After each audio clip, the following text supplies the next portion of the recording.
Lessons this morning will be reflecting on the birth of Jesus. What does it teach us about our God? And the first thing that we can see is that our God is humble. Think of it this way. How do kings and rulers usually make their journey through this world? With bodyguards, right? With trumpets and fanfare, with bright clothes and elegant clothes and lots of jewelry. Back in the 1990s, Queen Elizabeth of England made a visit to the United States, and the opulence was extreme. 4,000 pounds of luggage, 2 outfits for every occasion, for every day, her own hairdresser, and a host of other attendants. It's actually said that a visit from royalty to another country can easily cost $20 million. Now consider the contrast. God's visit to earth began where? In a shelter for animals. No attendants, no bed for the child except a feed trough, and there probably were many more animals there to witness his arrival than there were human beings. And so the God who can control armies of angels and the God who dictates the rise and fall of empires was born as a baby who couldn't speak, who couldn't eat solid food, who couldn't walk, who couldn't control his bladder, a baby who was utterly dependent on his parents for everything in life, for food, for shelter, and for love. You see, Christmas inescapably points us toward what we would call an oxymoron. That is, a humble God. That the God who made all things came down from heaven. He came down from heaven not in a raging fire or a terrifying wind or in an earthquake or anything like that, but he made himself small. So small that his body would grow from a small cluster of cells within the womb of his mother, that his body would grow following all the same biological processes that you and I did when we grow. Now, human beings don't necessarily need some kind of special revelation to be taught that God is great. Yeah, many times we need to be taught just how great God is, but we don't necessarily need a special message from God to tell us that he's great. That's not exactly surprising. But on the flip side, to know that God can also be little, that's something that only God himself can teach us. That's something that only God himself can reveal to us. Now, all this brings the question, why? Why is our God willing to humble himself? And I believe that the answer to that question comes from a deep desire on his part that we know him. You see, he seeks to relate to us in a way that we can understand, so he comes down to our level. And so stop and think about that for just a minute. Who are we that God should care that we know him? Who are we that God should actually care at all? I mean, what are you and I in the context of the whole world? 70 people out of about 6 billion, and yet God cares about each and every one of you. Out of all these people in the world, he wants you to know him. And so the follow-up question to that is, well, why did God need to humble himself for us to know him? And the answer to that lies in that we could not, by our own efforts, come up to him. We could not, by our own work, raise ourselves up to his level. Yeah, we might try in many, many ways, but we always fall short of his glory in our sin. And so Christmas is about the great, the almighty, the eternal God humbling himself, coming down to us so that he can save us. And so let's marvel at that truth as we read Psalm 8, which says, O Lord, our Lord, how majestic is your name in all the earth. You have set your glory in the heavens. Through the praise of children and infants, you have established a stronghold against your enemies to silence the foe and the avenger. When I consider your heavens, the work of your fingers, the moon and the stars which you have set in place, what is man that you are mindful of him, a son of man that you care for him?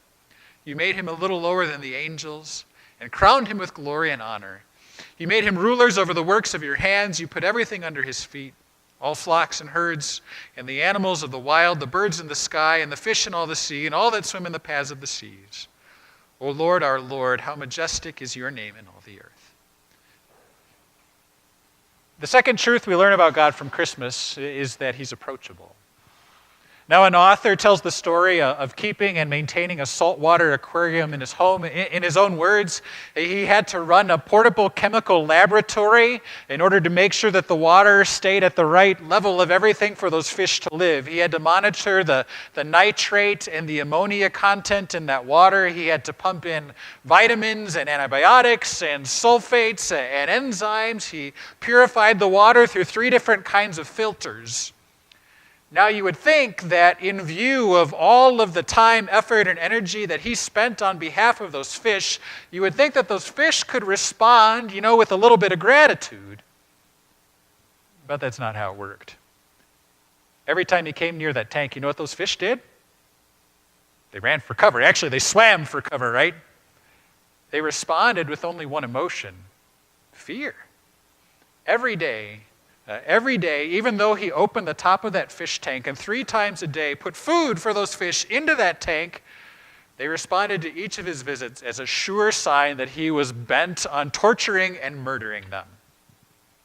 To those fish, he was kind of a deity, wasn't he? He was too large for them. They couldn't see his concern. They couldn't see his provision. They couldn't see his love. All they could see was this big being that could very much hurt them. So to change their perception of him, it would require, an incarnation of sorts. He would have to become a fish and speak to them in a language that they could understand, also that they wouldn't run away from him in fear. Now, the default emotion that human beings have toward God is very much like those fish. It's fear.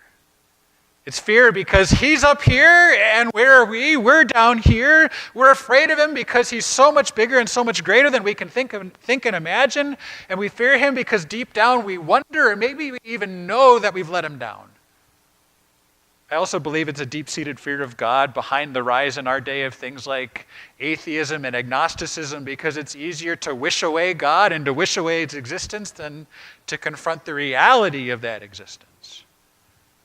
So we have a natural fear of God. But see, at Christmas, God bridged that gap. He became someone that we're not so inclined to fear. See, a human being becoming a fish, that's nothing compared to God becoming a baby, and yet that's what happened at Christmas. God became a baby. Now I want to ask you, do you know anyone who's afraid of a baby? What do we usually do when we see a baby? Everyone makes googly faces at Allison in the back, right? We want to get her to smile and laugh and make one of her cute baby noises. Nobody's afraid of a baby. And so that's what God became for us. He became approachable. You see, because Jesus was born, because ultimately he was born, he lived for us, he died for us, our God is now totally approachable for us. We don't have to be afraid of him because the infinite God became something we can understand, something we can relate to. We don't have to fear because the holy God was born, and he was born to take our place under sin and death. Yes, Christmas tells us that God is now approachable. And so consider that truth as we read from John chapter 1. In the beginning was the Word, and the Word was with God, and the Word was God. He was with God in the beginning. Through him all things were made. Without him nothing was made that has been made. In him was life, and that life was the light of men. The light shines in the darkness, but the darkness has not understood it. He was in the world, and though the world was made through him, the world did not recognize him. He came to that which was his own, but his own did not receive him, yet to all who received him, to those who believed in his name, he gave the right to become children of God. Children born not of natural descent, nor of human decision, nor a husband's will, but born of God. The Word became flesh and made his dwelling among us. We have seen his glory, the glory of the one and only who came from the Father, full of grace and truth. The third truth we learn of our God from the Christmas story is that he's familiar with hardship. You see, the power structures of the world tend to favor the rich and famous. The rich can lobby the government to change the laws so that those laws favor them and their interests. The famous have a platform with which or through which to influence and put pressure on those who are in power. But you and I, nobody really seems to care what you and I think about anything. And why should they, right? From their vantage point, you and I, we're pretty irrelevant. But then we look at the Christmas story and we see what happened. There, Jesus' mother, Mary, had to travel a great distance at a time when she was probably highly reluctant to travel at all because she was nearing the time to go into labor. And why did she have to go through that hardship of travel at that particular time and moment in her life? Why couldn't she have waited 6 months till the baby was born? Well, it was because Caesar had issued a decree that there was supposed to be a census. Now, why a census? The answer really lies in one word. A census was taken for the purpose of taxation. You see, census were taken to determine the level of taxation that could be placed upon a certain region. So Jesus' mother Mary had to make this journey from Nazareth to Bethlehem so that their family could get their updated and highly likely increased tax bill. Great reason to travel when you're 9 months pregnant, right? And so because of this travel, Jesus wasn't born in a hospital, not in the quiet of a home, but in a stable. Not exactly the most sanitary and welcoming environment for a newborn baby. And then shortly after his birth, Jesus and his family had to flee for their lives to Egypt, where they lived as refugees for several years. Now, what does all this tell us? It tells us that we have a God who knows what it's like to be oppressed. We have a God who knows what it's like to be down and out. And we have a God who knows what it's like to live under the thumb of corrupt rulers, or who knows what it's like to even submit to inept governors. And so remember that the next time you're unhappy with the people that are elected and the decisions that they make, right? God knows what it's like. He's familiar with hardship, and he became familiar with hardship in Jesus, his son, so that one day he could permanently deliver us from all hardship forever.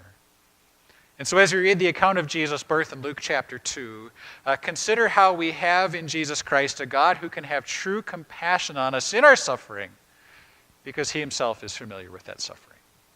We'll read from Luke chapter 2. In those days, Caesar Augustus issued a decree that a census should be taken of the entire Roman world.